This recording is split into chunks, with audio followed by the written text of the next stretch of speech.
నడ్డా గారి నాయకత్వం, అన్న రామచంద్రరావు గారి నాయకత్వం తెలంగాణలో గత కొన్ని దశాబ్దాలుగా ఇక్కడ జరుగుతున్నటువంటి అది బీఆర్ఎస్ఏ ఉండొచ్చు, కాంగ్రెసే ఉండొచ్చు, ప్రజలను మోసం చేస్తూ వంచిస్తూ దగాకోరు వ్యవహారాలను ముందుకు తీసుకుపోతూ ఉంటే చాలా అద్భుతంగా పోరాటం చేస్తూ ఈ వేదిక పైన ఉన్నటువంటి ప్రతి కాషాయ సైనికుడు, బీజేపీ నాయకుడు, కార్యకర్త చేస్తున్నటువంటి పోరాటాన్ని నేను మనస్ఫూర్తిగా అభినందిస్తూ, మరి ముఖ్యంగా ఉమ్మడి మహబూబ్ నగర్ జిల్లా నుంచి పెద్దలు ఆచారి గారు, వెంకటేశ్వర రెడ్డి గారు, అదేవిధంగా సుధాకర్ రావు కొల్లాపూర్ గారు, అన్న రాజిరెడ్డి గారు కూడా ఈరోజు ఈ కార్యక్రమానికి రావడం జరిగింది.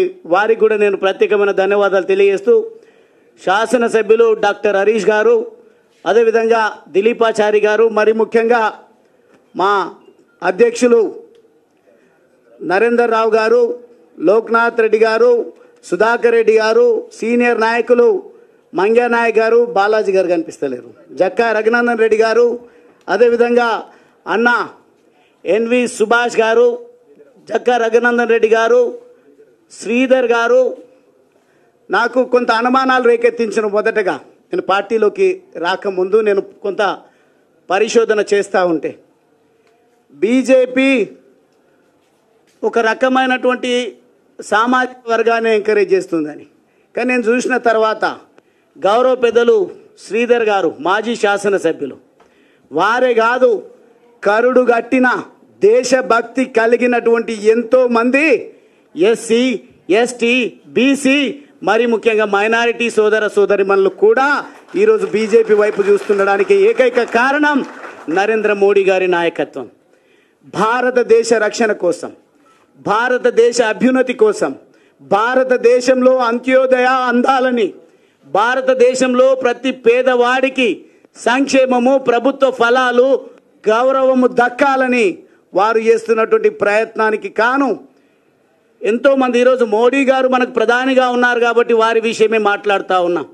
కానీ ఈ దేశ రక్షణ కోసం జాతీయ భావం కలిగినటువంటి ఎంతోమంది మహనీయులు దేశాన్ని అమ్ముడు పెట్టడానికి, తాకట్టు పెట్టడానికి, అదేవిధంగా గరీబీ పేరిట గరీబీ హటావో అనే స్లోగన్ను తీసుకొచ్చినటువంటి కాంగ్రెస్ పార్టీ దేశాన్ని అమ్ముడు పెట్టడానికి ఇంపోర్ట్ లీడర్షిప్, ఏదో బయట దేశం నుండి వచ్చినటువంటి లీడర్లను మన జాతి మీద, మన దేశం మీద వారు రుద్దేటువంటి ప్రయత్నం చేస్తే ఎట్లయితే తెలంగాణ రాష్ట్ర సాధన కోసం మనకు తెలిసినటువంటి ఉద్యమం ప్రత్యక్షంగా తెలంగాణ రాష్ట్ర సాధన ఉద్యమం, తెలంగాణ రాష్ట్ర సాధన ఉద్యమంలో తెగించి పోరాడి అద్భుతంగా తెలంగాణ రాష్ట్రాన్ని సాధించుకోవడం జరిగిందో, దేశ రక్షణ కోసం, దేశానికి స్వాతంత్రం తీసుకురావడం కోసం మహనీయులు ప్రధాని పదవులు కూడా అవసరం లేదు, ఒక ఆర్కిటెక్ట్గా ఉంటాం, భారతదేశాన్ని కాపాడుకుంటామని పేర్లు సందర్భం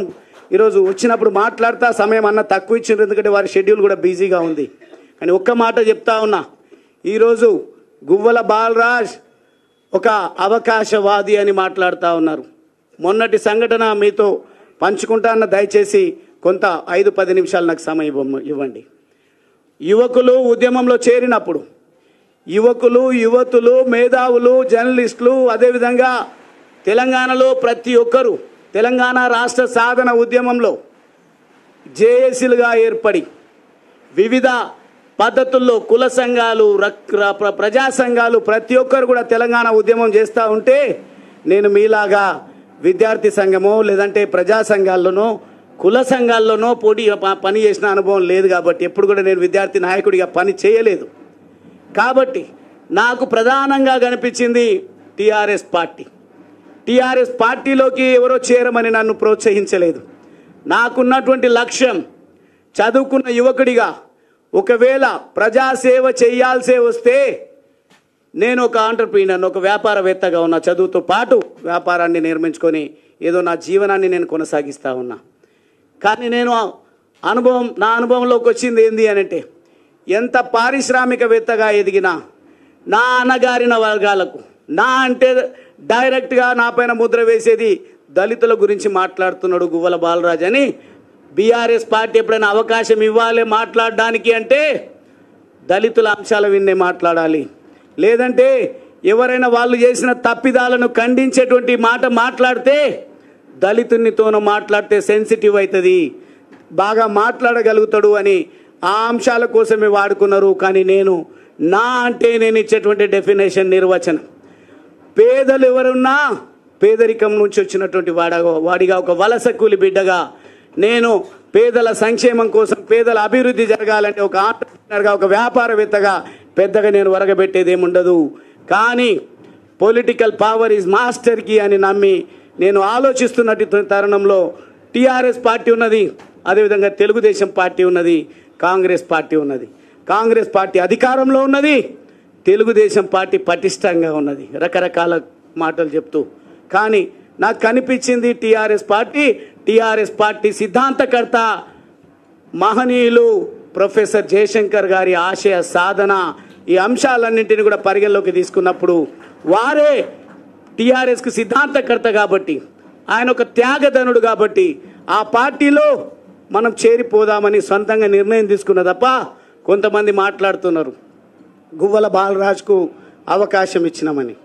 గువ్వల బాలరాజ్ అవకాశాలు వెతుక్కొని ప్రజాసేవ కోసం వచ్చిండు. గువ్వల బాలరాజ్ ఎదగడానికి కాదు అనేది ఈరోజు మీ ముందు కూడా స్పష్టం చేస్తా ఉన్నా. ఈరోజు కూడా భారతీయ జనతా పార్టీలో వీరు చేస్తున్నటువంటి ప్రయత్నాలే తప్ప కరుడుగట్టిన బీఆర్ఎస్ కార్యకర్త మేము ఎట్లా అడుగుతామో అని సంకోచంలో అప్పుడప్పుడు ఎక్కడన్నా అన్న వాళ్ళు కలిసినా చేరండి అని కొంత నవ్వుతూ మాట్లాడిండు తప్ప సీరియస్గా ప్రయత్నం చేయలేదు. మా లోపల మాత్రం వ్యతిరేకత ఉడుకుతూ ఉంది. అక్కడ ప్రత్యక్షంగా ఉండి చూస్తూ ఉన్నాం బీఆర్ఎస్ పార్టీలో. కానీ చివరికి నేనే అన్ని పార్టీలను స్టడీ చేసినాక నిర్ణయం తీసుకుందామని ఒకానొక సందర్భంలో రామచంద్రరావు అన్న నేను న్యాయవాదిగా కూడా ఒక 2-3 సంవత్సరాలు వృత్తిలో కొనసాగిన. ఆ సందర్భంలో పరిచయం, జేఏసీలో పరిచయం, అదేవిధంగా పార్టీ ప్రతినిధులుగా టీవీ డిబేట్లలో పరిచయం. అన్న ఒక అడ్వకేట్ ప్రొఫెషన్లో ఉంటూ కూడా ప్రత్యక్ష రాజకీయాల్లో ఉన్నారనే ఒక ఇన్స్పిరేషన్తోన వారు ఎక్కడ కనిపించినా వారితో నేను సలహాలు తీసుకోవడము, చర్చించుకోవడం అనేది జరుగుతూ ఉండే. కానీ వారు ప్రయత్నాలు మొదలు పెడుతున్నారు. ఎక్కడికక్కడ ఎవరు పడితే వాళ్ళని తీసుకోవాల్సిన అవసరం లేదు. పటిష్టమైనటువంటి క్షేత్రస్థాయి లీడర్షిప్ బీజేపీ పార్టీలో ఉంది. ఎవరైతే దేశం కోసం, జాతి కోసం, పేద అణగారిన వర్గాల కోసం, దేశ రక్షణ కోసం మాట్లాడతారో వాళ్లకు ఆ సోయి ఉంటుందో అటువంటి వాళ్ళనే తీసుకుందామనే ఒక ప్రణాళిక పెద్దలు రామచంద్రరావు గారి నేతృత్వంలో పార్టీ మొత్తం కూడా చేస్తున్న విషయం నాకు తెలిసి నేను నిర్ణయం తీసుకోవడం జరిగింది. నిర్ణయం తీసుకున్న తర్వాత దయచేసి ఇప్పటికి కూడా నన్ను ఈ స్థాయికి తీసుకొచ్చిన, నాకు రాజకీయంగా జన్మనిచ్చినటువంటి నా అచ్చంపేట సోదర సోదరిమణులకు, యువకులకు, మేధావులకు, జర్నలిస్టులకు, అదేవిధంగా మహిళలకు, కుల సంఘాలకు, ప్రజా సంఘాలకు ప్రతి ఒక్కరి కూడా నేను చేతులు జోడించి నేను మీకు చెప్పకుండా రాజీనామా చేసినందుకు మన్నించాలని నేను కోరుతా ఉన్నా. కారణం ఏంది అంటే చాలా ఫోకస్డ్గా ఉంటుంది బీఆర్ఎస్ పార్టీ ఎప్పుడు కూడా ఎన్నికల పాయింట్ ఆఫ్ వ్యూలో. ఎన్నికల కోసం, పార్టీ పరిరక్షణ కోసం, వారి వ్యక్తిగత పరిరక్షణ కోసం సిద్ధంగా ఉంటుంది. ఒకవేళ కనుక నేను నా ఆత్మీయులతోన ఒక్కరితో